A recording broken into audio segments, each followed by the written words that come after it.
Türkmenistan Yatırım Forumu 2024, enerji ve ticarette büyük atılımlar. Türkmenistan'ın başkenti Aşkabat'ta bugün Türkmenistan Yatırım Forumu görkemli bir şekilde başladı. Ülkenin ekonomik ve ticari geleceği üzerine önemli adımların atıldığı bu forumda bir dizi stratejik proje ve yatırım fırsatı ele alındı. Türkmenistan'ın ekonomik büyüme oranı 2023 yılı ve 2024 yılının ilk yarısında %6,3 seviyesinde sabit kalırken, bu büyüme büyük ölçüde mal üreten sektörlerdeki üretimin artışıyla destekleniyor. Forumun en dikkat çeken konularından biri ise enerji ve ticaret alanındaki uluslararası işbirlikleri oldu. Ahmet Çalık, Türkmen Elektriğini Türkiye'ye ihraç etme projesi. Çalık Holding Şirketler Grubu Yönetim Kurulu Başkanı Ahmet Çalık, forumda yaptığı konuşmada, Türkmenistan elektriğini Hazar Denizi altından Türkiye'ye ve komşu ülkelere ihraç etmeyi planladıklarını belirtti. Çalık, enerji, tekstil, inşaat ve sağlık gibi pek çok sektörde büyük yatırımlar yaptıklarını ve Türkmenistan'daki sanayi altyapısına katkıda bulunduklarını ifade etti.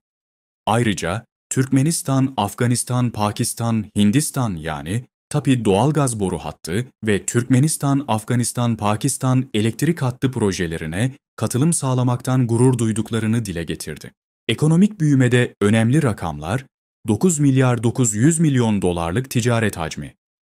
Forumda yapılan bir diğer önemli açıklama ise Türkmenistan'ın dış ticaret hacmiyle ilgiliydi.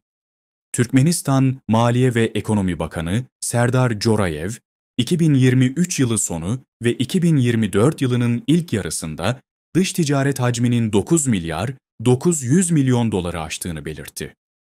Bakan konuşmasını ticaret dengesinin 2 milyar 973 milyon dolar pozitif olduğunu belirterek devam etti.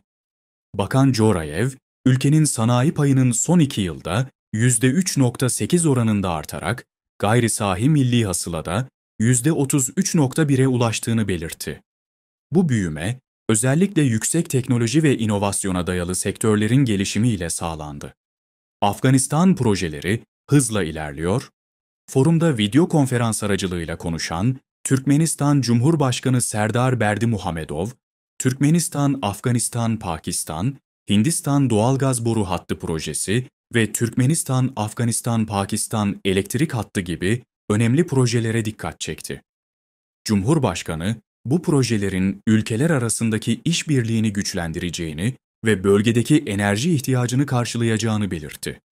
Ayrıca Hazar Denizi altından Türkiye'ye elektrik enerjisi ihracatıyla ilgili projenin de hızla ilerlediğini sözlerine ekledi. Türkmenistan'ın sanayi ve döngüsel ekonomi hedefleri. Maliye ve Ekonomi Bakanı Serdar Jorayev, Türkmenistan'ın sanayileşme ve döngüsel ekonomi konusundaki kararlılığını vurguladı.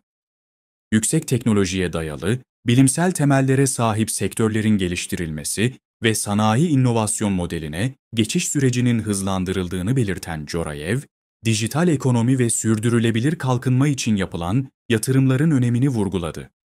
Ülkede yüksek katma değerli ürünler üreten modern tesislerin inşası hız kazanırken, döngüsel ekonomi modeliyle çevre dostu üretim süreçleri teşvik ediliyor.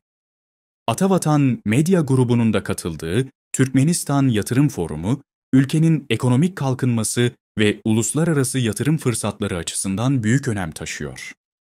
Forum, yarın yapılacak kapanış oturumuyla sona erecek.